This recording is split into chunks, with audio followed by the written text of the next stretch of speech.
जी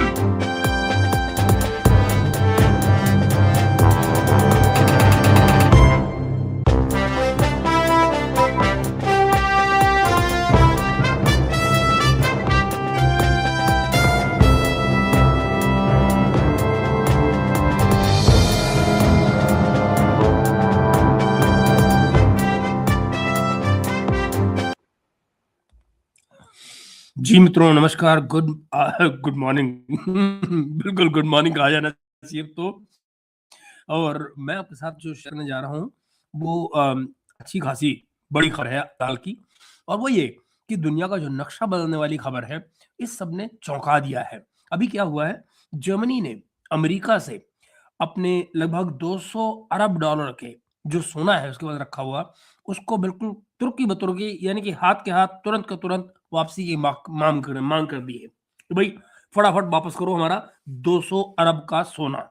और वो भी 5 साल के बाद नहीं, 2 साल बाद नहीं, तुरंत के तुरंत, जिसको उर्दू में कहते हैं तुर्की व तुर्की, अभी के भी लाओ।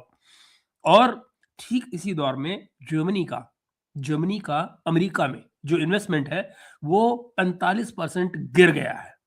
ये भी अमेजिंग बात है। जर्मनी का अमेरिका में जो इन्वेस्टमेंट है 45% गिर गया है, जबकि चीन में उसका जो इन्वेस्टमेंट है वो 55% बढ़ गया है।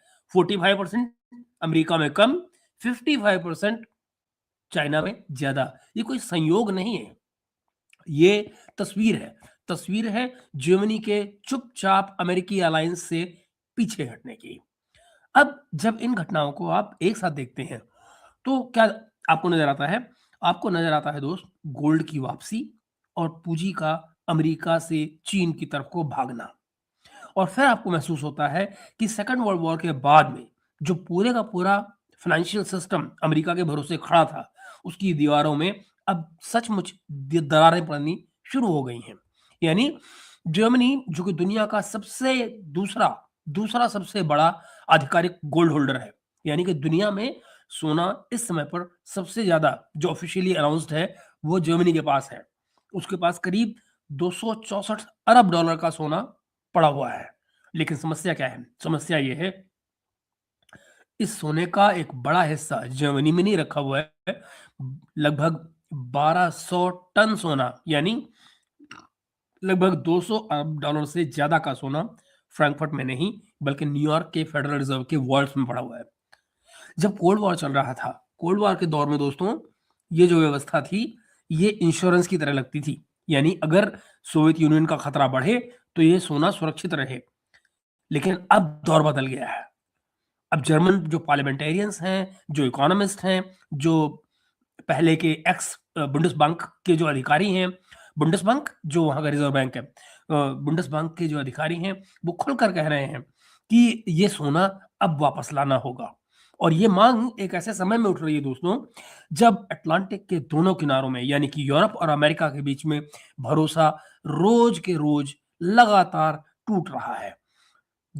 एक ऐसे वक्त में जब आपका सबसे करीबी दोस्त झगड़े के बीच में आपसे तिजोरी की चाबी वापस मांग ले, तो ये सिर्फ कोई तकनीकी या एडमिनिस्ट्रेटिव मांग नहीं होती है, ये उसके मन की पूरी कहानी कह देती है कि अब वो आपके हाथ में अपनी जमा पूंजी को सुरक्षित नहीं मानता। जर्मनी ये सब अचानक नहीं कर रहा है दोस्तों, इसके पीछे एक लंबी प्रक्रिया है जिसे आप जर्मन इंडस्ट्री की एक व्यवस्थित ऑर्गेनाइज्ड हत्या यानी ऑर्गेनाइज्ड मर्डर की तरह से कह सकते हैं। और इस हत्या का मुख्य जो हथियार था वो रहा वॉशिंगटन की एनर्जी पॉलिसी। और यकीन मानिए, इस चैनल पर मैं आपसे इस बारे में बार बार याद दिलाता रहा हूं, वो जो नॉर्ड स्ट्रीम पाइपलाइन के साथ किया गया और उसके बाद में जो कुछ जर्मन इंडस्ट्री के साथ में हुआ। तो 2022 से पहले रशिया हर साल जर्मनी को करीब 150 अरब क्यूबिक मीटर से ज्यादा नेचुरल गैस पाइपलाइन के जरिए सप्लाई किया करता था, बेहद सस्ते दामों पर, लगभग 200 से 300 डॉलर प्रति 1000 क्यूबिक मीटर।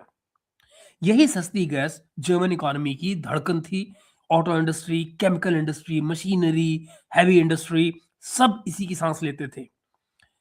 ये जिसे हम जर्मन इकोनॉमिक मिरेकल कहते हैं, दरअसल वो इसी सस्ती रूसी गैस उसी की गैस की नींव पर खड़ा था। तो फिर आई नॉर्ड स्ट्रीम पाइपलाइन, जो कि उड़ा दी गई, जिसने भी उड़ाई। अमेरिकी नेतृत्व ने पहले साफ-साफ कहा था कि वो नॉर्ड स्ट्रीम 2 को खत्म कर देंगे। किसने कहा था ये? बाइडेन अंकल ने। और बाद में खुले मंच पर ये स्वीकार भी किया गया कि ये पाइपलाइन बंद करवाना उनका टारगेट था, ताकि यूरोप सस्ती रूसी गैस छोड़कर अमेरिका की महंगी एलएनजी गैस लेने पर मजबूर हो। प्लानिंग, योजना बड़ी साफ थी। यूरोप की जो ऊर्जा नाड़ी है, उसको अपने हाथ में लेकर उसको परमानेंटली अमेरिकी गैस पर निर्भर बना देना, डिपेंडेंट बना देना। नतीजा क्या निकला? नतीजा ये निकला दोस्तों कि 2024 तक रशिया से यूरोप को जाने वाली जो गैस सप्लाई थी, वो करीब 150 अरब क्यूबिक मीटर से गिरकर लगभग 37 अरब क्यूबिक मीटर रह गई। वहीं अमेरिका की जो एलएनजी सप्लाई थी, वो 4 गुना बढ़कर 80 अरब क्यूबिक मीटर से ऊपर निकल गई। आज जब यूरोप की कुल एनर्जी का जो इंपोर्ट है, वो लगभग 57% जो उसका हिस्सा है, वो अकेले अमेरिका से आता है। अगर जो प्रपोज्ड ट्रेड डील पास हो जाती है, तो यह हिस्सा 80% तक जा सकता है। यानी पूरे का पूरा महाद्वीप अमेरिकी गैस के भरोसे पर एक तरह से होस्टेज बन जाएगा, बंधक बन जाएगा। लेकिन असली चोट सिर्फ वॉल्यूम में नहीं है, बल्कि कीमत में है। अमेरिकी एलएनजी की जो कीमत है, वो रूसी पाइपलाइन की जो गैस थी, उसकी तुलना में 3 से 4 गुना तक ज़्यादा बैठ रही है। आप समझ रहे हैं? इंडस्ट्री का भट्टा क्यों बैठा? इसलिए बैठा। आप आप उस प्रोडक्ट को जिसको आप बना रहे हैं, सस्टेनेबल बाज़ार के मुताबिक रख ही नहीं सकते, अगर उसमें आपकी जो एनर्जी कॉस्ट है, वो 4 टाइम ज़्यादा हो रही है।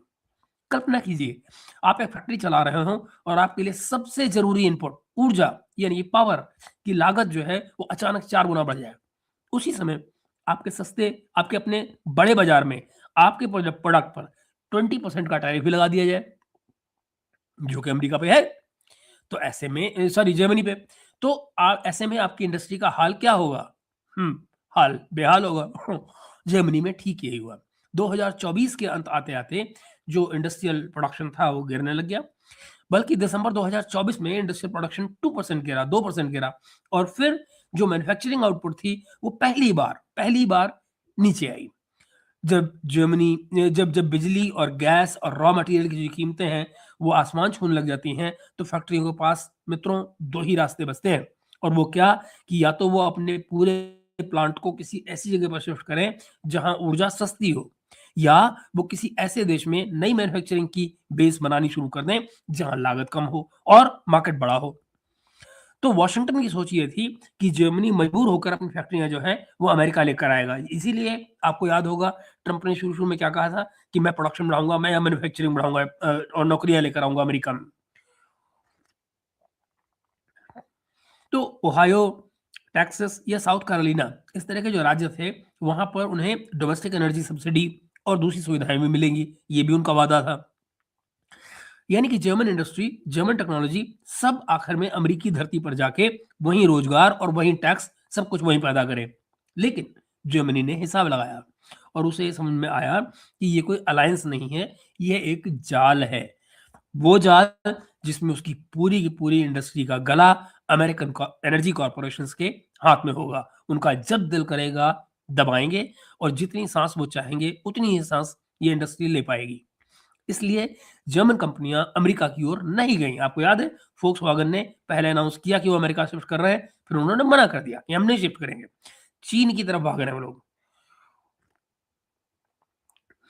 मित्रों, डेटा जो है वो साफ कह रहा है कि जो जर्मनी का अमेरिकी बाजार में जो निवेश है वो 45% तक गिर चुका है। यानी और ठीक यही इन्वेस्टमेंट जो है वो चाइना में 55% बढ़ गया है, यानी 55% इंक्रीज हुआ है। और कहां पहुंच गया है? 8.3 billion US dollar. 8.3 billion US dollar. Germany का जो पूंजी है वो अब वॉशिंगटन में नहीं, बल्कि ये पतंग अब बीजिंग की दिशा में बढ़ निकली है, उधर जा रही है। ये सिर्फ कोई राजनीतिक नहीं, बल्कि एक और ना ही ये कोई डिप्लोमेटिक, बल्कि एक ठंडा काट छांट वाला आर्थिक इकोनॉमिक कैलकुलेशन है। अमेरिका में जो जर्मन कंपनियां हैं वो बढ़ती हुई लागत, टैरिफ और इनडेफिनेट रेगुलेटरी माहौल से घिरी हुई हैं। स्टील की जो कीमतें हैं वो 30 से 50% तक बढ़ गई हैं। जो प्रोड्यूसर प्राइस इंडेक्स जो जो जो प्रोड्यूसर प्राइस इंडेक्स है वो लगातार ऊपर जा रहा है। और नियम कभी भी एक ट्वीट एक इलेक्शन या एक प्रेस कॉन्फ्रेंस में बदल जाते हैं। फोक्सवैगन इसका बिल्कुल डायरेक्ट एग्जाम्पल है। कंपनी ने अमेरिका में अपने जो ऑडी प्लांट है उसके एक्सपेंशन के लिए अपने सारे जितने प्लान थे वो सारे रोक दिए हैं। क्यों? सिर्फ 9 महीने में उन्हें करीब $2.5 अरब के आसपास का नुकसान हो चुका है। Tariff, high cost, indefinite policy, माहौल सब गड़बड़। ऐसे में वो और कितनी देर तक रिस्क उठाएंगे और क्यों उठाएंगे? इसके उलट चीन में जो जर्मन कंपनियां हैं वो उन्होंने सिर्फ चीनी मार्केट के लिए प्रोडक्शन नहीं किया बल्कि पूरी दुनिया के लिए फैक्ट्री बनाई, अमेरिका को छोड़कर जाहिर है। डीएचएल जैसी जो लॉजिस्टिक्स की जायंट है उन्होंने अपनी ग्रोथ स्ट्रेटजी में ब्राजील, मैक्सिको, भारत, चीन और साउथ और ईस्ट एशिया को टारगेट किया, लेकिन अमेरिका का नाम जानबूझ के गायब है वहां। ये एक संकेत है कि जर्मनी अपने नए सप्लाई चेन में जो मैन्युफैक्चरिंग नेटवर्क है उसको यूएस सेंट्रिक नहीं देखता। जो फ्रांस की दुनिया है, फ्रांस की दुनिया में दोस्तों एक कहावत होती है, कैपिटल कभी झूठ नहीं बोलता, कैपिटल डज नॉट लाई। जहां पैसा बहता है असली जो स्ट्रेटजी है वही होती है। जर्मनी ने देख लिया कि अमेरिका अब सिर्फ अलायंस नहीं बल्कि दबाव का औजार बन चुका है। ऊर्जा हो, इंफ्रास्ट्रक्चर हो या फाइनेंस, हर चीज को हथियार बनाकर जो उसके अपने अलाइज हैं उनको लाइन में खड़े रखने की कोशिश करता है। और इसीलिए अब वो चीन जा रहे हैं। चीन की जो पॉलिटिक्स है उनको पसंद हो या ना हो, लेकिन उनको वहां अपना सस्ता प्रोडक्शन, स्टेबल सप्लाई, जो स्टेबल सप्लाई चेन और एक ऑल्टरनेटिव ग्लोबल नेटवर्क बनता नजर आ रहा है। ऐसा नेटवर्क जिसे अमेरिका जब चाहे तोड़ नहीं सकता है। ये चीन की जो लो कॉस्ट और हाई स्केल जो मैन्युफैक्चरिंग है वो बेल्ट एंड रोड का एक साइड इफेक्ट है, जो अब यूरोपीय पूंजी के लिए भी एक एग्जिट रूट बन रहा है। वापस आते हैं सोने पर। जो गोल्ड रिपैट्रिएशन है, ये जर्मनी सोना आज इसलिए नहीं मांग रहा है कि उसको किसी नई लड़ाई का डर है। असली कारण है पिछले 3 सालों में वाशिंगटन ने दुनिया को ये दिखा दिया है कि विरोध करने वालों की संपत्तियां कैसे एक झटके में फ्रीज कर लेता है। रशिया ने यूक्रेन पर एग्जाम हमला किया। मैं आपको ये एग्जांपल बार बार देता रहता हूँ। $420 बिलियन का जो असेट्स थे, रशियन असेट्स अमेरिका के अंदर, सारे के सारे एक दिन में फ्रीज कर लिए गए। सो सेड रशिया ने जब यूक्रेन पर हमला किया तो अमेरिका और उसके सहयोगियों ने रूसी सेंट्रल बैंक के $300 अरब से ज्यादा के विदेशी जो उसके भंडार थे वो सब फ्रीज कर दिए। टोटल 420 बिलियन के आसपास था वो। वेनेजुएला के मामले में बाहर रखे गए जो गोल्ड रिजर्व्स तक थे वो उनको सरकार वो हाथ नहीं लगाने दिया उन्होंने। जिनको भी वाशिंगटन पसंद नहीं करता उनको वो हाथ नहीं लगाने देता उनके असेट्स को। और ये सारे के सारे कदम जो हैं वो एक संदेश दे रहे थे। वो संदेश क्या था? संदेश ये था कि अगर आप हमारे खिलाफ गए तो हम न सिर्फ आपके ऊपर सैंक्शंस लगाएंगे बल्कि आप तिजोरी का ताला भी हम ही लगा देंगे। आपकी तिजोरी पर ताला अमेरिका का लगेगा। बर्लिन के लिए ये इतना डरावना सबक था कि उन्होंने देखा कि भैया नई दुनिया में आपका जो सोना है वो वास्तव में तभी आपका है जब वो आपके घर में हो, आपके कब्जे में हो। अगर वो न्यूयॉर्क या लंदन के किसी वॉल्ट में पड़ा है तो वो एक फोन कॉल, एक साइन या एक ऑर्डर से पॉलिटिकल हॉस्टेज बन जाएगा। जर्मनी के लिए ये चिंता सिर्फ प्रिंसिपल की नहीं थी, सिद्धांत की नहीं थी, अनुभव से भी जुड़ी थी। पिछली बार जब उन्होंने अपने सोने का एक हिस्सा वापस मांगा था तो उसे आने में 4 साल लग गए थे। जरा सोचिए, अपने ही सोने का एक हिस्सा अमेरिका से जर्मनी आने में जो रफली कितना करीब 6-7 घंटे की फ्लाइट है उसके लिए 4 साल लग गए। ये उनका अपना सोना था, फिर भी न्यूयॉर्क से फ्रैंकफर्ट पहुंचने में इतना टाइम क्यों लगा? ये सवाल जर्मन इकोनॉमिस्ट और जो पार्लियामेंटेरियंस हैं वो सालों से पूछ रहे हैं, परेशान हो रहे हैं इसको लेकर। अब जबकि वाशिंगटन खुलकर अपने financial system, dollar, Swift, reserves, gold सबको जियोपॉलिटिक्स के हथियार की तरह इस्तेमाल कर रहा है, तो जो जर्मन पॉलिसी मेकर्स हैं उनके दिमाग में ये डर बैठ गया है कि अगर कल को उन्हें यूरो को बचाने के लिए या किसी बड़े प्रोत्साहन पैकेज के लिए, एनकरेजिंग कोई कोई पैकेज देने के लिए अपनी कंट्री में कोई गोल्ड बेचना पड़े तो वो गोल्ड तो न्यूयॉर्क में फंसा हुआ है। तो फिर क्या होगा? जवाब बड़ा साफ है, कुछ नहीं होगा, कुछ भी नहीं कर पाएंगे। अगर वाशिंगटन ने मना कर दिया कुछ नहीं हो सकता। यहां से जो काउंटर पार्टी रिस्क है, यानी एक शब्द टेक्निकल टर्म से निकलकर एक पॉलिटिकल सवाल बनकर आ गया है। जर्मनी सोच रहा है कि हम हर साल फेडरल रिजर्व को कस्टडी फीस भी दें, अपने गोल्ड पर कोई ब्याज भी ना कमाएं और ऊपर से ये खतरा भी उठाएं कि कल को ये सोना हमारे खिलाफ हथियार बन जाए। ये सौदा उन्हें मंजूर नहीं था और इसीलिए वो लाखों करोड़ों डॉलर खर्च करके भी अपने सोने को घर लाने के लिए तैयार हैं। शिपिंग, इंश्योरेंस, स्टोरेज, सबकी कीमत वो कह रहे हैं कि हम खुद चुकाएंगे, लेकिन अपनी कुंजी अपने हाथ में रखेंगे। ये जो विश्वास है, जो दूसरे विश्व युद्ध के बाद बने हुए पूरे सिस्टम का गोंद था, वो सब विश्वास अब घुल जाता है। जब घुल जाता है तो वही गोल्ड जो कभी इंश्योरेंस था, जंजीर बन जाता है। जर्मनी उन जंजीरों में या उन जंजीरों को टूटने से पहले तोड़ देना चाहता है, वो उससे अपने आप को अलग कर लेना चाहता है। और ये सिर्फ जर्मनी की कहानी नहीं है दोस्तों, यूरोप के बाकी देश भी इसी तरफ आगे बढ़ रहे हैं। जरा देखिए, फ्रांस के पास करीब 2400 टन सोना है, इटली के पास 2500, इनका भी यही हिस्सा, बल्कि बड़ा हिस्सा न्यूयॉर्क के वॉल्स में पड़ा है। जब रशिया के रिजर्व फ्रीज हुए तो वेनेजुएला का सोना रोका गया, तब यूरोप के देश सोचने के लिए मजबूर हुए कि अगर कल को हम किसी नई अमेरिकी पॉलिसी के खिलाफ हो गए या अमेरिका की किसी लड़ाई के खिलाफ हो गए या हम एग्री नहीं हुए, तो क्या हमारा सोना भी ऐसे ही बंधक बन सकता है, होस्टेज बन सकता है। नीदरलैंड ने कुछ साल पहले चुपचाप अपने गोल्ड का एक हिस्सा घर मंगा लिया। अब जो डच हैं, डच सांसद पार्लियामेंटेरियंस, वो खुले मंच पर दबाव बना रहे हैं कि भाई ये जो प्रक्रिया है इसको तेज किया जाए और सारे का सारा सोना वापस घर लाया जाए। सवाल दोस्तों वहां भी वही है, अमेरिका में गोल्ड रखने से फायदा क्या है? ना ब्याज मिलता है, उल्टे कस्टडी फीस देनी पड़ती है और फिर एक पॉलिटिकल रिस्क। यूरोपियन यूनियन से अमेरिका में जाने वाला जो इन्वेस्टमेंट है वो भी कम हो रहा है। और ये सिर्फ जर्मन कंसर्न नहीं, एक व्यापक यूरोपीय जो टेंडेंसी है जो बढ़ रही है। जब अमेरिका ने रूसी जो संपत्ति जब्त की, तब उसने अनजाने में दुनिया के हर उस देश को एक मैसेज दे दिया। मैसेज क्या था कि भैया जिसका रिजर्व, जिसका गोल्ड न्यूयॉर्क में है, अगर उसने हमारी लाइन से जरा भी हटने की जरूरत की तो तुम्हारी तिजोरी की चाबी हमारे हाथ में है। ये था अमेरिका का गुरूर, या है। इसीलिए अब हर देश अपने अपने एग्जिट रूट ढूंढ रहा है। कोई सोना वापस मांग रहा है, तो कोई अपने जो जो रिसोर्स से जुड़ी हुई डील्स हैं वो कर रहा है, कोई डॉलर से हटकर दूसरी करेंसी पे जा रहा है, तो कोई गोल्ड बैक स्ट्रक्चर की तरफ देख रहा है। ये चीजें दुनिया और उसकी इकोनॉमी इस तरह से बदल रही है। जर्मनी इस कहानी की शुरुआत भर है। अब अगर वो सफलतापूर्वक सक्सेस हो जाता है अपना 200 अरब डॉलर का सोना घर ले जाने में, तो आप देखिएगा फ्रांस, इटली, नीदरलैंड सब अपनी लाइन तेज करेंगे। और ये सिर्फ डॉलर सिस्टम पर नहीं, बल्कि एक मनोवैज्ञानिक, ये सिर्फ डॉलर सिस्टम पर कोई मनोवैज्ञानिक चोट नहीं होगी, ये एक प्रैक्टिकल झटका होगा, व्यवहारिक झटका। क्योंकि जैसे जैसे गोदाम खाली होंगे, वैसे वैसे वाशिंगटन की जो कस्टडी पावर है उसकी पकड़ भी ढीली होती जाएगी।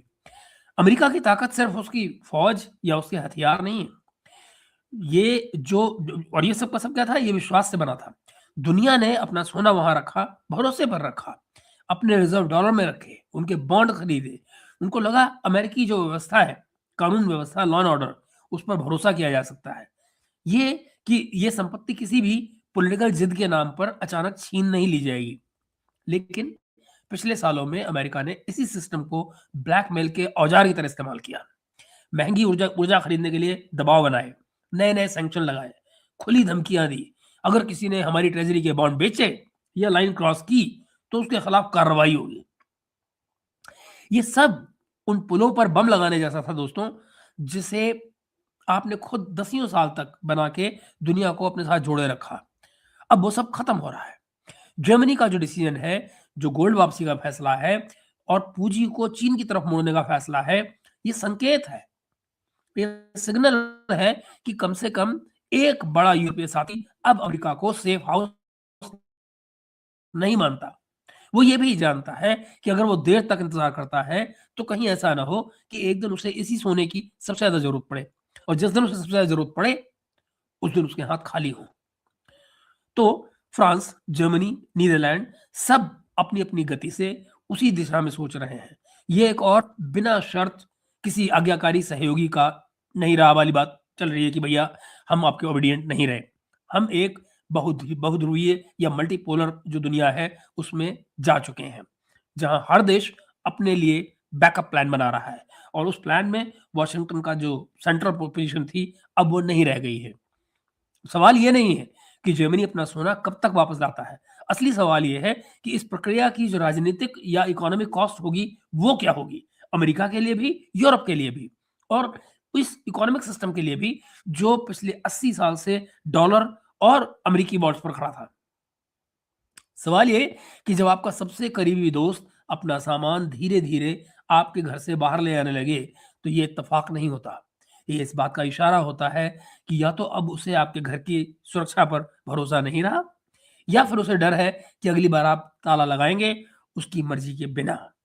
जर्मनी ने अपना जवाब दे दिया है दोस्त और बाकी का जो यूरोप है, वो अब अपने जवाब की तैयारी कर रहा है।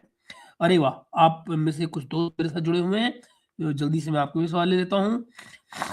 चंदन भाई राम-राम। Harold Kurz, okay.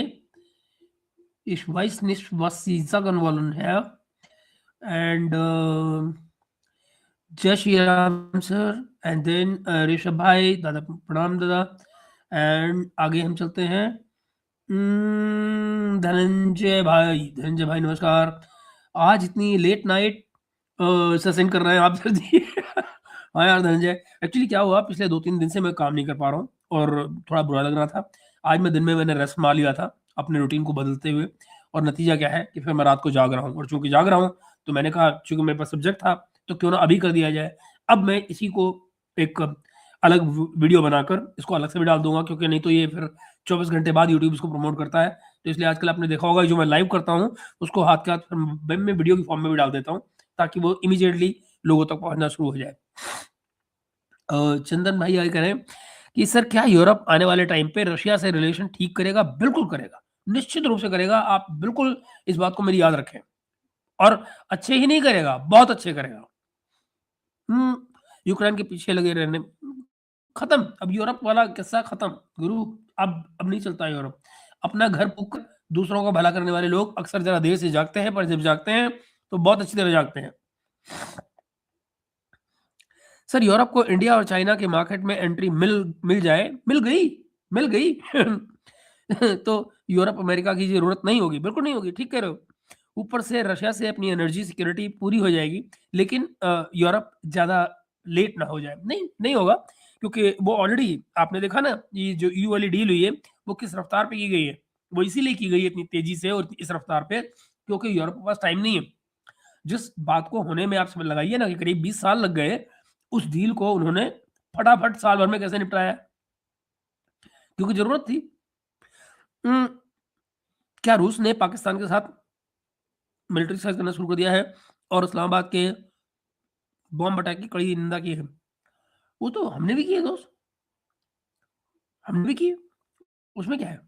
ये तो बड़ा नॉर्मल है ना कि इस तरह की चीज़ों की वो करना आलोचना करना। मनीष श्रीवास्तव जी नमस्कार। धनंजय भाई क्या कह रहे हैं हमारे? कुछ बड़ा होने जा रहा है अगर यूरोपियन दोस्त अपना सोना वापस ले जा रहे हैं। अगर क्या होता है? तो ले जा रहे हैं, ऑलरेडी डिमांड हो गई है और लगातार पार्लियामेंटेरियंस जो हैं, वो इस पे बात कर रहे हैं यूरोप के। ये बड़ी ओपन डिस्कशन है, इस पे कहीं कोई क्वेश्चन मार्क वाली बात है ही नहीं धनंजय भाई। एंड देन सर रशिया के पास इतनी नेचुरल गैस है, अगर रशिया से सैंक्शंस हटा दिया जाए, तो रशिया की इकोनॉमी भी तेज़ हो जाएगी। यार चंदन, मुझे ईमानदारी से लगता है, अगर कहीं ईरान की ये जंग होती है और ये नेगेटिव पॉजिटिव इसमें कोई बात बनती है, तो आप यकीन मानिए ये अगर लाइव फैलती है, तो ये सैंक्शंस की जो दुकान है, ये वैसे ही बंद होने लग जाएगी। क्योंकि फिर अमेरिका के सैंक्शंस को मानेगा कौन? भई, आप अगर कोई सैंक्शन लगाते हैं, तो उस सैंक्शन को कोई मानने वाला भी तो चाहिए। और इस तरह के जो हालात बनते हैं, ये रेडिकल रिज़ल्ट लेकर आते हैं। कई बार जो चीज़ें बहुत देर में होनी होती हैं, वो बड़ी तेज़ी से होने लग जाती हैं। और मुझे लगता है कि ये जो कुछ अमेरिका कर रहा है, ट्रंप कर रहा है, ये बहुत सारे काम जिनको बहुत साल बाद होना था, वो बहुत जल्दी होने लग जाएँगे। मैं आपसे एक बात कहूँ, हमारे यहाँ बड़ी चर्चा नहीं होती है इसको लेकर लेकिन आप में से जो दोस्त मेरी बात सुन रहे हो, ज़रा गौर से सुनिए कि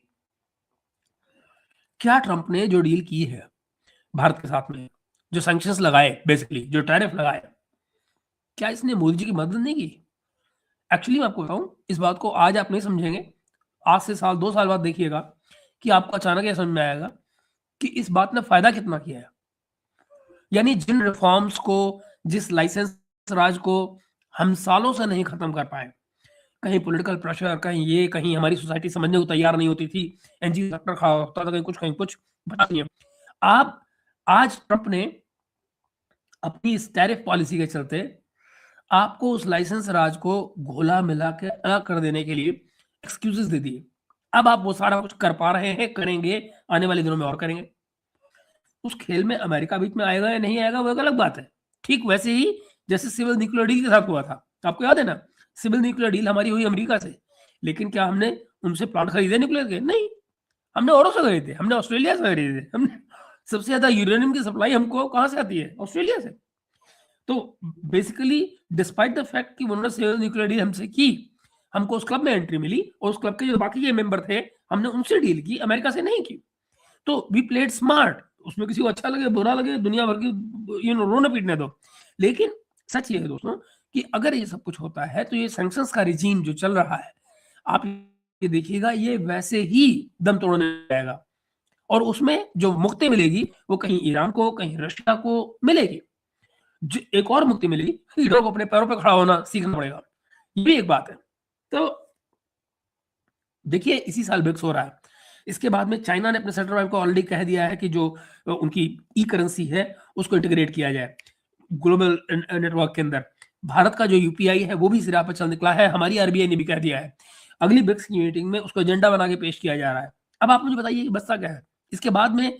जो तमाम ब्रिक्स कंट्रीज हैं, आप जरा सोचिए, अगर सारे इकट्ठे हो गए और इंडिया चाइना वहां जाहिर है बैठे हुए हैं, दुनिया की और उसमें यूरोप जुड़ेगा। आप ये मानकर चलिए कि उसमें यूरोप जुड़ेगा।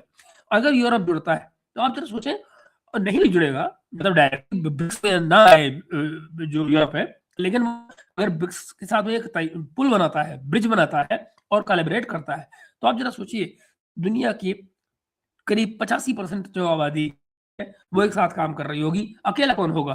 15% की पॉपुलेशन वाला America. So things are changing, things are rapidly changing.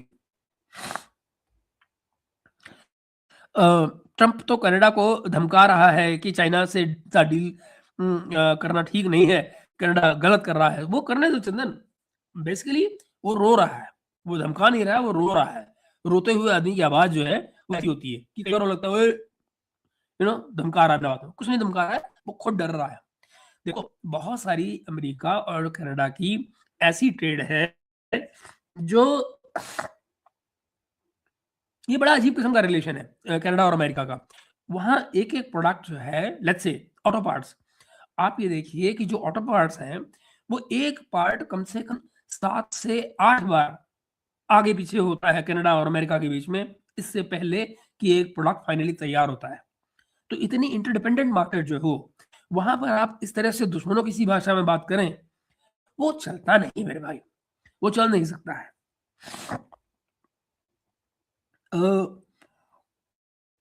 पाकिस्तानियों को लगता है कि इंडिया यूएस ट्रेड डील में ट्रंप का प्रेशर काम आ गया। पागल है। आपको कभी इकोनॉमी के बारे में बात करनी हो ना, तो जो सबसे आखिर में या बिल्कुल नहीं सुनना चाहिए ओपिनियन, वो पाकिस्तानियों का होता है। आई मीन इसी काबिल होते तो अपनी इकोनॉमी कर लेते हैं ना, किसी और की इकोनॉमी क्या देख रहा है। चीमा भारत की बढ़ती डिफेंस बजट पर बात की है। हाँ, मैंने देखा। मैंने सोचा ये था कि आज शाम को बात करूंगा, लेकिन आज लेट हो गया हूँ। कल सवेरे उस पर बात जरूर करूंगा धनंजय भाई। मैं कह रहा था कि कौन देगा भारत को पाकिस्तान इंडिया की, ये समझ में नहीं आया तुमने क्या लिखा यार। ये हंसने वाले बना के आगे पाक इंडिया के आगे क्या लिखा हुआ, ये समझ में नहीं आया मेरे को धनंजय भाई। तो मुझे नहीं पता क्या क्या लिखा तुमने। समिति स्थातुस जंग होगी। जंग तो होगी आगे पीछे, मगर क्यों होगी, क्या रीजंस होंगे? बल्कि मुझे लगता है ये है कि पाकिस्तानी शुरू करेगा जंग को, और इसलिए शुरू करेगा क्योंकि उसकी जरूरत बन जाएगी। ऐसा मुझे पता नहीं क्यों आज से नहीं, कई महीने से लग रहा है कि वार पाकिस्तान की ज़रूरत बनने जा रहा है बहुत जल्दी। चाहे वो अभी आपको देखना होगा ना कि 19 तारीख को जो मीटिंग हो रही है बोर्ड ऑफ पीस में, जहाँ पर नेतन्याहू के साथ में शहबाज शरीफ को या जो भी इनकी तरफ से जा रहा होगा उसको बैठना होगा और वहाँ क्या फैसले होंगे, गजा में क्या होता है। मिडिल ईस्ट की पॉलिटिक्स में पाकिस्तान ऑलरेडी अंदर आ चुका है।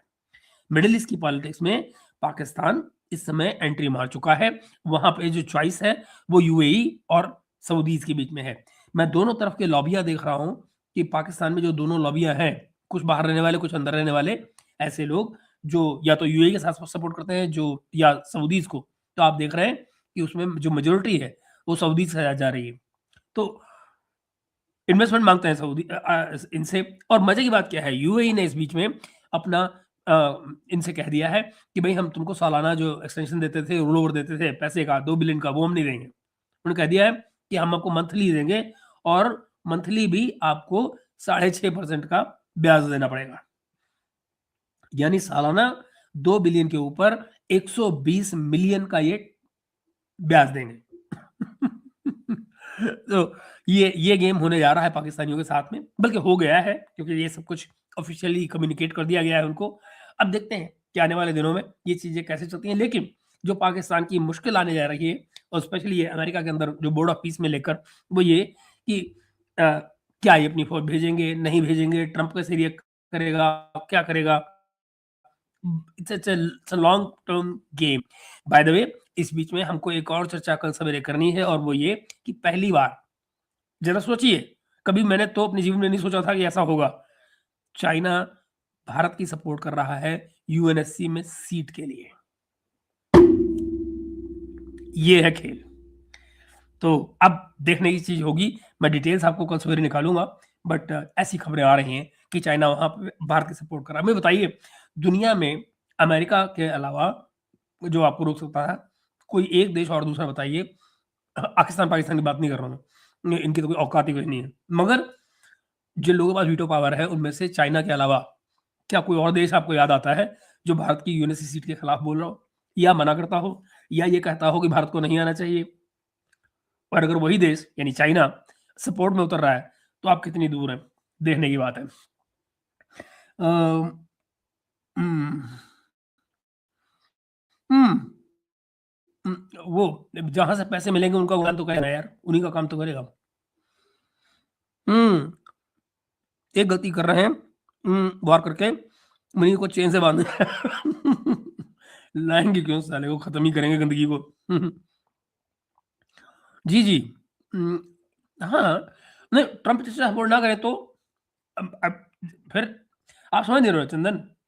मुझे सीरियसली लगता है कि चाइना तो आपकी सपोर्ट कर देगा, अब अमेरिका सपोर्ट नहीं करेगा। अब उल्टा खेल हो जाएगा, क्योंकि वो आपसे अपनी शर्तें मनवाना चाहेगा, ट्रेड में ये करो, यहाँ पे ये करो, मेरा मक्का आने दो, कॉर्न लाने दो, ड्रामेबाजियां शुरू होंगी। इनफैक्ट जहां भारत ने उनको रियायतें दी हैं, वो हर चीज़ हमारे किसी काम की है ही नहीं।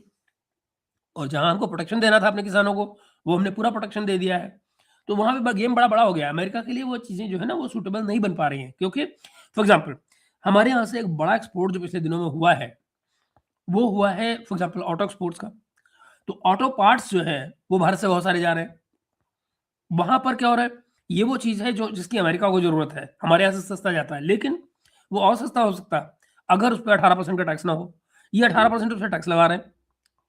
दैट मीन्स कि बेसिकली जो अमेरिकन है, अब धीरे धीरे ये बात कॉमन नॉलेज होती जा रही है कि भाई आप जो टैरिफ लगा रहे हैं वो एक किस्म का सेल टैक्स है, और वो सेल टैक्स वो है जिसको अमेरिकन पब्लिक दे रही है। तो आपके पास पैसे जरूर आ रहे हैं, पर वो पैसे तो अमेरिका के ही हैं।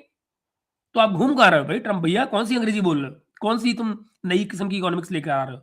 तो अच्छा, और फिर जो वादे हुए थे कि इससे इंडस्ट्री आएगी तो एम्प्लॉयमेंट आएगा, वो सब हो नहीं रहा है।